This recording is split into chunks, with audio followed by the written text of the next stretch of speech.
The Principles of Economics with Applications to Practical Problems by Albert Fetter. Chapter 22. Conditions for Efficient Labor. Section 1. Objective Physical Conditions. 1. The efficiency of labor, in its broadest sense, is its ability to render services or produce things that minister to welfare. The efficiency of labor is a resultant of many influences. In part, it depends on the physical and mental powers of men. In part, on things outside of the worker that either stimulate and strengthen him or give him more favorable conditions in which to work. These are respectively the subjective and the objective factors of efficiency. In its broader sense, therefore, the phrase efficiency of labor implies any and every influence that makes for a larger and better supply of goods. 2. The efficiency of labor is limited objectively by the abundance and quality of material resources. Material resources include both those called natural, as the field and its fertile qualities, and those called artificial, as improvements and machinery. According as these resources are more or less developed, as labor is employed in a fertile or barren field, with a sharp tool or a dull one, with a highly developed machine or a poor one, the product is more or less. If resources were much more abundant than at present, many goods now scarce would become almost or quite free. In the last chapter, it was shown that an increase of the labor in a limited area or with a limited supply of indirect agents results in a decline in the relative bounty of the environment. A certain part of the result is thought of as due to material agents, a certain part to labor. Efficiency of labor is thought of in the narrower sense as the part of the product that is logically attributable to labor. The laborer's contribution to the value of the product, as part from rent, the part attributable to material resources. 3. The laborer's efficiency is greatly affected by the quality of his food, clothing, and shelter. Usually workmen that are getting good wages enjoy abundant food and creature comforts. Poorly paid workers go scantily fed. The question arises, which is cause, which effect? Some maintain that all that is needed to make workmen more efficient is to feed them well. In some cases, this is probably true. The Puerto Ricans enlisted in the American Regular Army are reported to have increased at once in strength, weight, and vigor. The Filipino recruits, thanks to the American Army rations, soon outgrew their uniforms. Some employers in Europe pay their workmen an extra sum on condition that it is spent for meat. But if wages increase, it is by no means certain that more or better food will be bought, or if it is that the workman's powers will be increased. There is a limit to the benefits of increasing food. There is some reason to believe that in America, great numbers of our people, perhaps even many manual laborers, would be better off if they bought simpler and less costly food. The maximum of health and vigor may be attained with moderate outlay, and beyond that point, richer food doubtless does more harm than good. Poor judgment in the selection of food is shown in many workers' families, and there is no appreciation of its influence on health. A few years ago, an experiment in the feeding of pigs was tried on the Cornell farm. 4 groups of 6 pigs each were put in 4 different pens and fed 4 different rations. Though alike in breed and age, the groups began at once to differ in character. One group squealed more, another scratched more, another waxed fat faster. Each week they were weighed and finally were butchered, hung up, and photographed. At that same time, at the Elmira Reformatory, Mr. Brockway was experimenting on some criminals of the lower class. They were given daily baths, special physical exercises, and were fed on a specially bountiful diet. Scientific philanthropy stopped there, but photographs before and after, reproduced in the printed reports, show the great physical improvement that resulted, and a marked change occurred likewise in disposition and intelligence. Many laboratory experiments have been made of late to test the chemical nature and the physiological effects of foods. It is becoming more fully recognized that the quality and quantity of food and the cooking of it have a great influence on the economic quality of the worker. The effect of the quality and amount of clothing, while of course varying with the climate, is in general of less practical importance. Loss of heat and energy, dulling the powers, stiffening the muscles, causing illness with many trains of evil, make ill-clad workmen inefficient. The cost of clothing enough for comfort is, however, comparatively small. The amount spent for ornament is comparatively high. Even more important in its effects on efficiency is housing. The conditions in the factory and in the home make for health or for disease. 4. The growth of society is, for the average man, making some of the conditions of efficiency more difficult, others more easy to secure. In agricultural and sparse populations, fresh air, sunshine, good water, and unbounded natural playgrounds for children where they can grow into strong and efficient manhood are free goods. As population grows more dense, these things become more difficult to secure. Men are brought into unnatural conditions. The evils of slum and factory life develop, and the housing problem appears. The character of the housing and working places could well be left to individuals in earlier times. If the individual chose to live and work in unsuitable places and under unsanitary conditions, it was usually his own fault and he bore the consequences. When the unsanitary conditions about each family are visited upon its neighbors, society must deal with them. Engineering, sanitary science, and medicine must be directed against the evils. Factory and tenement housing legislation must seek to make possible a decent life in the cities, the factories, and the homes. Indeed, in many places the development in these and other directions has enabled the mass of the workers to enjoy blessings impossible to the most favored in the past. Section 2. Social conditions favoring efficiency. 1.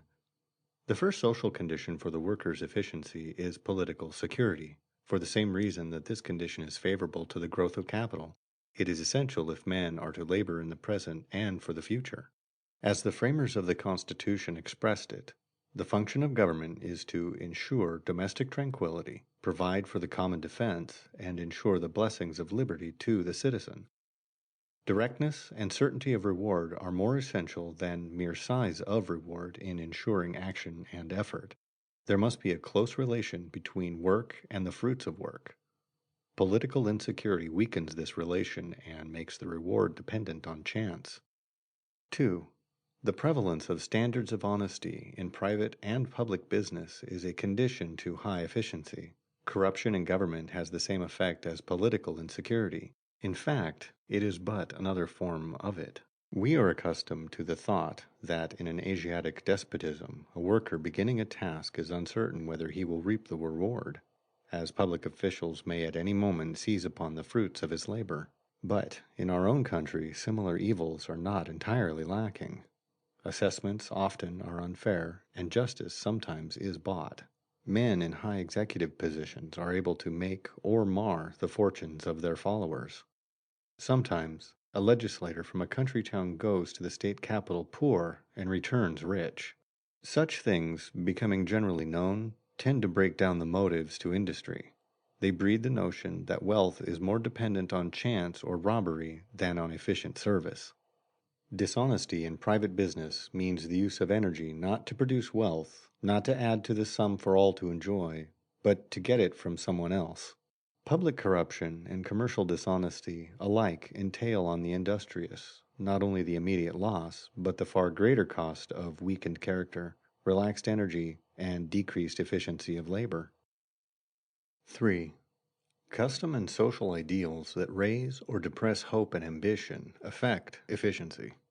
The institution called caste, which fixes the place of the worker and makes it impossible to rise out of the social position in which he was born, and disgraceful to do any work reserved to other castes, is deadening to energy. It exists in some form throughout the world, and where it is not called by that name, the same caste spirit is at work. The European peasants in the Middle Ages lived under the shadow of it. Where slavery exists, the master class at times feels its hardships. It is not so hard to live, says the hungry Creole daughter in the Grandissimes, but it is hard to be ladies. We are compelled not to make a living. Look at me, I can cook, but I must not cook. I am skillful with the needle, but I must not take in sewing. I could keep accounts, I could nurse the sick, but I must not. Nowhere in the world is there less caste than in America, but it is here. The Negro's low measure of industrial virtues is partly the cause of the prejudice against him, but in turn, doubtless, inherited class feeling is in some measure the cause of his inefficiency. To close to a worker all but the menial occupations is to take from him the most powerful motives for effort. The thought is paralyzing. The race problem in America is in part one of caste sentiment, whatever can or cannot be done about it. Democracy makes for the efficiency of American industry, not less than do the great natural resources. If America is to surpass the world in all the great industrial lines, it will be largely because of her ideas and institutions. They lead to greater energy and to a faster working pace in all grades of labor than is found anywhere else in the world. There is danger that as the West is closed to settlement, something of this spirit of enterprise will be lost. To Western eyes, already the young men in the older East seem to be trampled by social conventions. In an older community, there is less of hopeful ambition. One's position depends more on what his fathers achieved. In the new community, more on what he does himself. If it is true, as wise students declare, that the frontier has been the nursery of our democratic ideas, we may well ask what effect the closing of the frontier will have on our national sentiment and on our material prosperity. 4. Custom and national temperament affect the efficiency of labor by determining the normal period of labor time. After the bare necessities of life are provided for, the worker has a wide or narrow margin of productive energy to use as he pleases. If 4 hours' work a day would enable him to live, will he work longer or will he stop? The answer is determined by the balance of utility and disutility. Will additional hours of labor yield more gratification than idleness yields? Does the pain of toil repel more than its fruits attract? The use made of spare time differs according to climate, race, and temperament. In the tropics, the margin is converted usually into loafing. In the temperate zones, largely into objective forms of enjoyment. Individual differences are plainly seen when each man labors on his own field. The prudent man, in the old maxims, makes hay while the sun shines and plows deep while sluggards sleep. In the modern, larger organization of industry, working hours are much the same for all workers in the establishment. Individual preferences are still expressed, however, in irregularity of employment. In the South, some manufacturers have found that, on an average, the Negroes will work in a factory not more than 5 or 6 hours a day, working 10 hours for 4 days and laying off 2 days a week. Such a standard of working hours is the mark of the primitive stage of wants and industrial qualities. Although a shortening of the hours of manual labor, as incomes increase above bare subsistence, is in accord with the rational value of leisure, a moderate change in that direction cannot but increase rather than diminish the efficiency of labor. Section 3. Division of Labor. 1. Division of labor is a term expressing that complex arrangement of industrial society whereby individual workers are enabled to apply themselves to the production of certain kinds of goods, securing others by exchange. The term division of labor is simple, but the thought is a complex one. Its full discussion would cover the whole field of political economy, but only its most essential aspects can here be touched upon. Division of labor and exchange are counterparts and mutually determine each other. Division of labor depends on the extent of the market and in turn widens its limits. The number of articles that anyone would care to produce at one time and place depends on the opportunity to exchange them. These two aspects of industry thus are inseparable in thought and practice. The worker finds division of labor existing as a social institution, and according as he adapts himself to it wisely or foolishly, it increases more or less his efficiency. 2. Division of labor is primarily between individuals, but appears between trades, territories, and nations. In division of labor between trades, each worker applies himself to the production of some product or group of products and secures other goods by exchange. A special form of this is territorial division of labor, arising out of the differences in soil, climate, and natural products, when each community develops in a high degree some one class of products to exchange in distant or foreign trade. Division of labor beginning because of such natural differences becomes fixed by habit and training, by the advantage of a larger and regular labor supply, by the economy of nearness to related and tributary industries, and by the use of waste products where industry is conducted on a large scale. The natural advantages in another district must be large to enable it to start successfully against these acquired economies, and territorial division of labor thus tends to continue for long periods when once established. 3. Division of labor increases efficiency by A. Increasing skill, B. Saving time, C. Saving tools and materials, D. Improving quality, E. Increasing knowledge, F. Stimulating invention, G. Encouraging enterprise, H. Economizing talent. There is a tradition that an ingenious lecturer in one of our universities was accustomed to give his class 80 reasons why division of labor was of advantage. It is none too many, as every reason for the modern, as contrasted with the primitive, organization of industry should be included. The phrase division of labor is but a synonym for specialization, a word that expresses all that is most characteristic of our complex industrial society. The headings just given may serve, however, to suggest the leading phases of the subject. Repetition of the same task trains the muscles, forms a mental habit, and gives the swiftness and deftness of touch called skill. Specialization saves time by making unnecessary the physical change of place for the worker, the frequent shifting of tools, and the mental readjustment required for the undertaking of a new task. Specialization saves tools, for either each kind of work must be most ineffectively done, or there must be provided for each worker a complete set of tools which thus will be used rarely and will rust out rather than wear out. If a few tools are thoroughly used, they yield a larger income on the investment and require less care and repairs in proportion to their uses. In fact, this fuller economic use of machinery and plant, where a large product is turned out at one place, is a prime factor in the advantages of large production, a subject to be treated elsewhere much more fully than is here possible.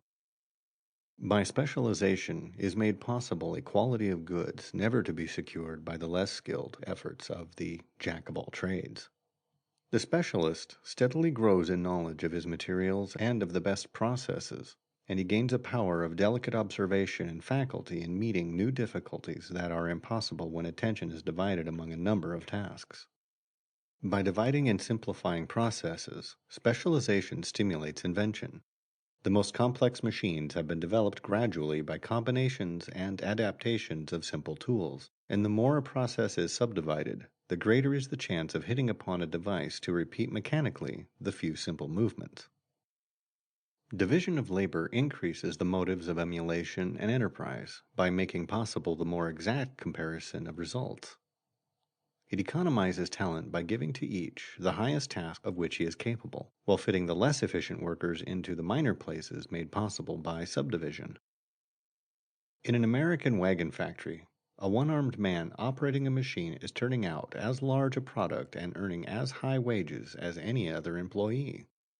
The same advantages of specialization are found with modifying conditions in educational and professional lines. The marvelous progress of science in recent years has been made possible by each worker's doing a few things and doing them well. 4.